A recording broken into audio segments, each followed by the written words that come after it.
Okay, so this is Yennett Doomsday Control. I've had a few people ask me for this list, and it's definitely changed a lot since the last time I posted it, so I'm doing it again. Um, this is a lot more cEDH than just sitting down with some friends for friendly magic. The two main ways to win are through Infinite Turns or Laboratory Maniac. I'd probably give it about a 9 out of 10 as far as cEDH goes. I think that if Yennett costs 4 mana, then maybe it could get a little more bumped to like 9.5 or so, but I don't know what I would give it as a tier. I mean, it's Esper, so you get all the best tutors and a lot of the best control spells. Um, so if you're not familiar with Yennett, she is 5 mana. She's Esper and 2 colorless for 3/5 with keyword soup, flying, vigilance, menace, and she really likes the top of her deck.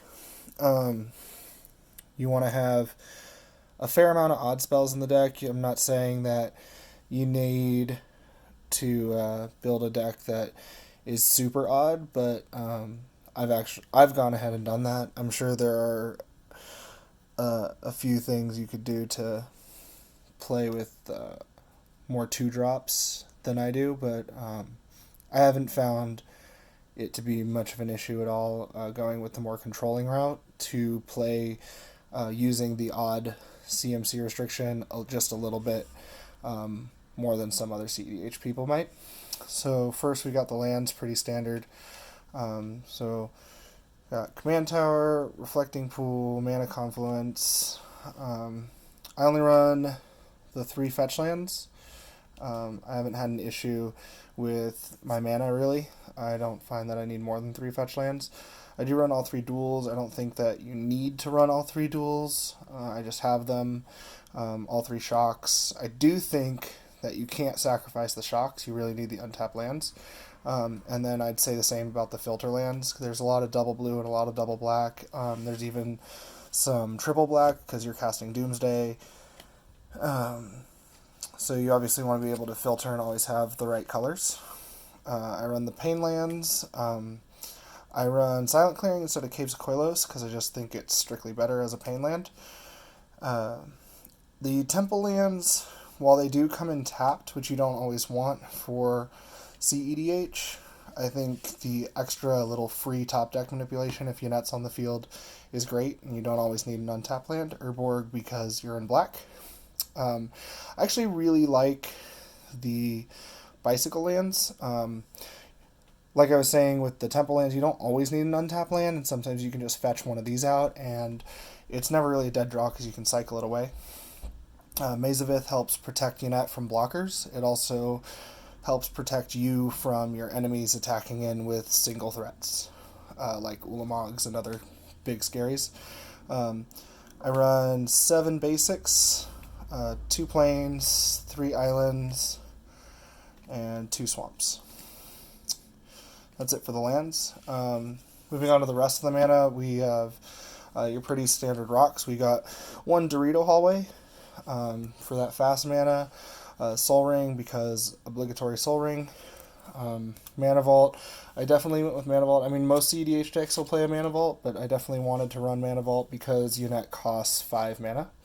And I want to get her out on turn 3 and sometimes turn 2 whenever possible. Arcane Signet because it's really great and just helps to not plug up the mana base with other signets.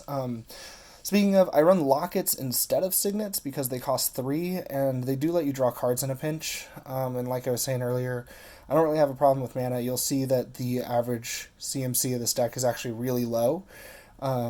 With Yennett kind of being on our top end, aside from some of our finishers, which get cast with Yennett out on the field with her protected. And so we don't really need the signets and we can afford to run the lockets. Commander Sphere because rainbow mana and card draw. Chromatic Lantern just to help fix and kind of fight through Blood Moons if they ever come up. Tutors are always important. We run a lot of tutors in this deck. Enlightened Tutor is the worst tutor of the bunch. Usually just grabs Necropotence. Imperial Seal obviously is great. Mystical Tutor grabs a lot of our finishers.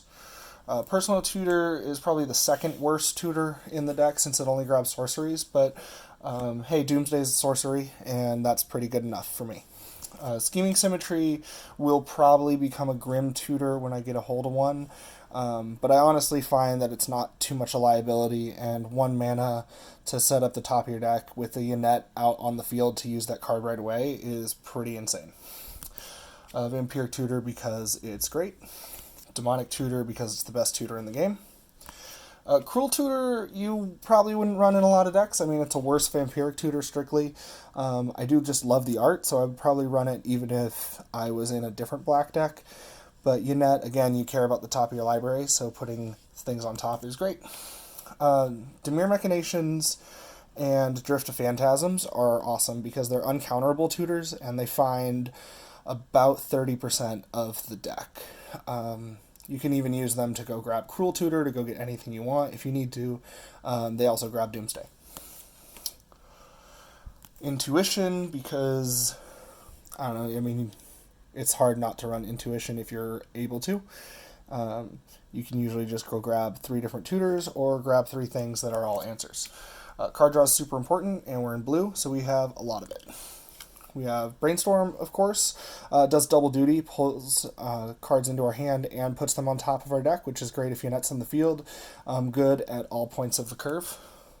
Gitaxian Probe to make sure the way is clear. We are a combo deck, so checking out that other blue player is really important.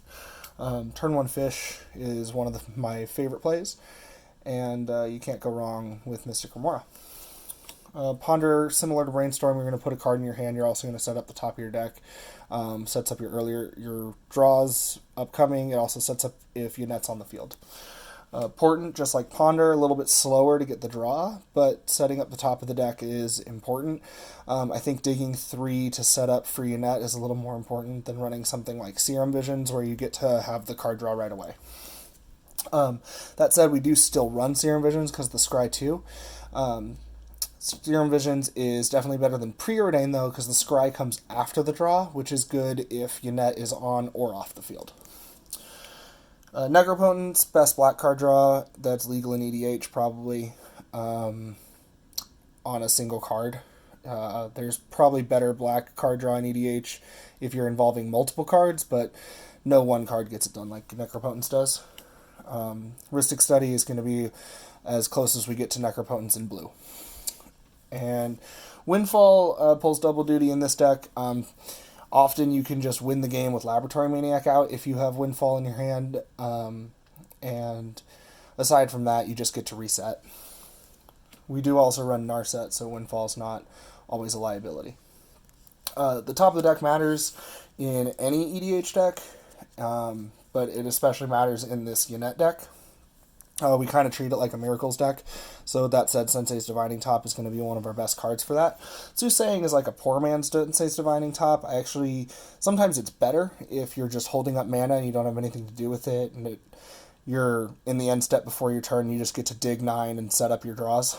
Limdul's Vault is usually just Vampiric Tutor.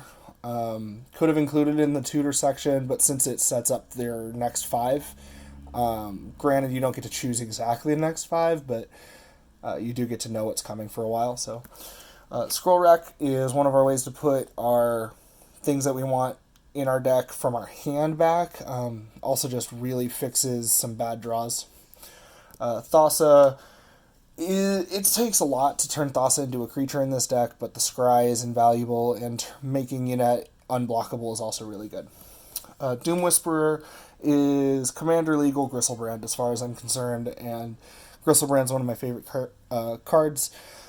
I don't think I'll ever cut Doom Whisperer, but it's definitely on the cusp. The Surveil 2 is really strong, and a 6/6 flying trample is also just really good and can close out games, or at least put some of the other black decks that use their life out of the game, because you're just hitting them hard.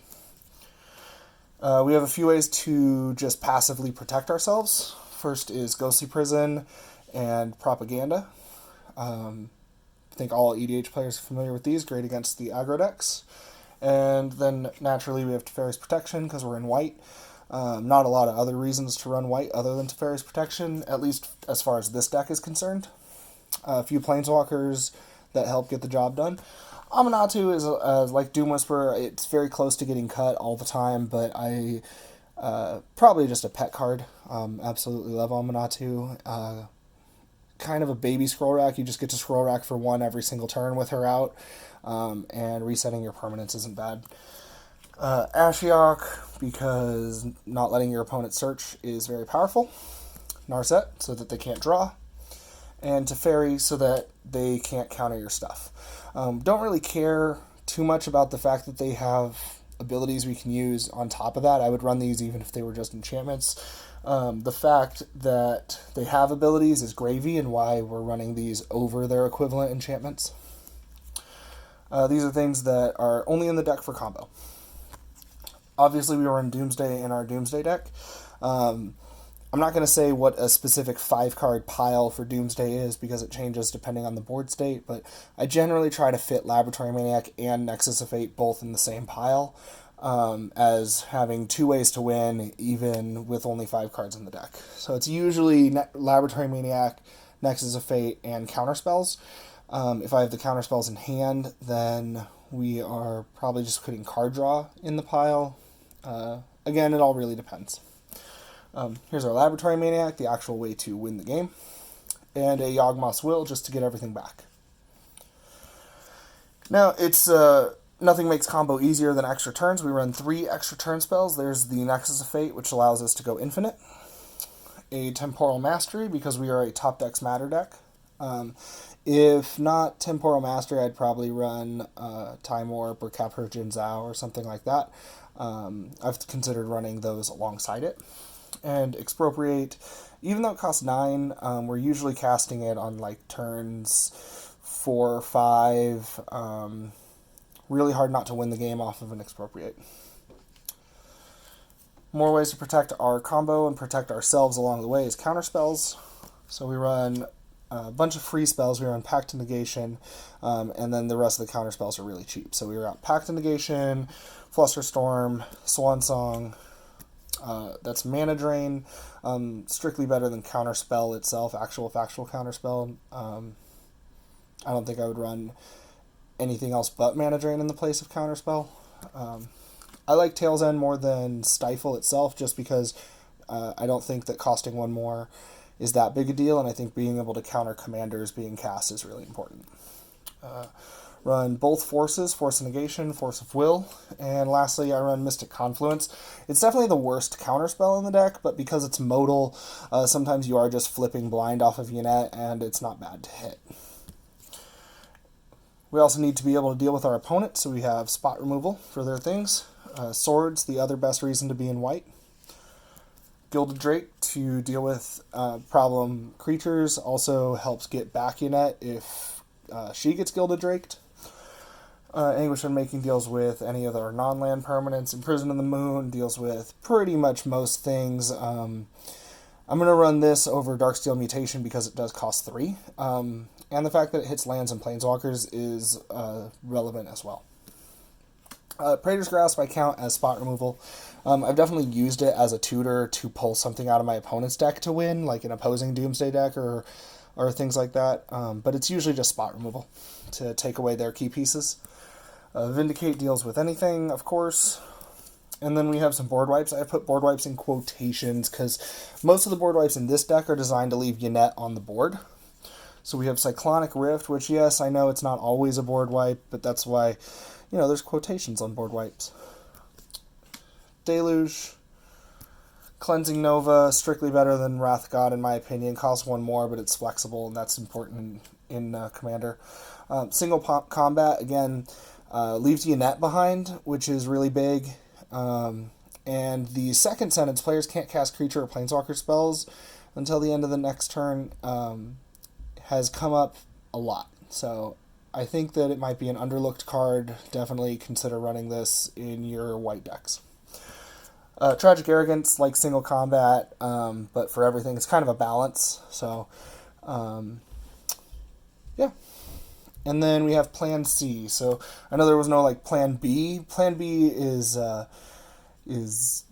just the beats like commander damage. Plan C is Ulamog. And that's it. That's the deck.